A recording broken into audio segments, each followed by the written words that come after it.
Sir আপনি? Hello নিহারিকা madam, good afternoon. Sir আপনি আপনি হঠাৎ করে? হঠাৎ করে নয়, গতবার আপনি এত ভালো খাবার আমাকে খাইয়েছিলেন না, আচ্ছা। সেটা মনে এলো। আমি এই সাইড থেকেই যাচ্ছিলাম, তারপরে ভাবলাম যে এখান থেকে একটু ঘুরে আসি, খাবারটা খেয়ে যায়।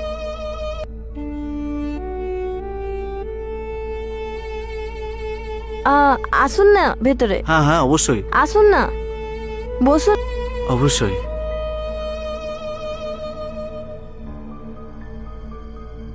আপনি চায় কফি কিছু নেবেন?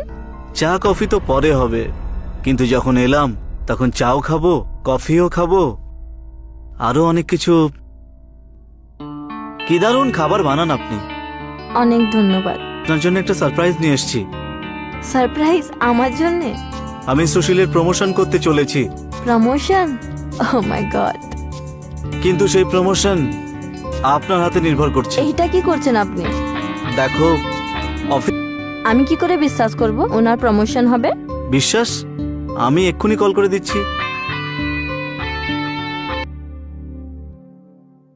হ্যালো সীমা, আমাদের অফিসে যে সুশীল আসে না, ওর জন্য একটা প্রমোশন লেটার তৈরি করো। হ্যাঁ হ্যাঁ আজকেই তৈরি করো। ওকে ওকে ঠিক আছে। দেখলে তো প্রমোশন হয়ে গেল। তুমি কিছু একটা বললে আর আমি করব না কি? আমার এবার আমি নিজের কাজটা পূরণ করে নি। ওনার জন্য আমি কিছুই করতে পারবো।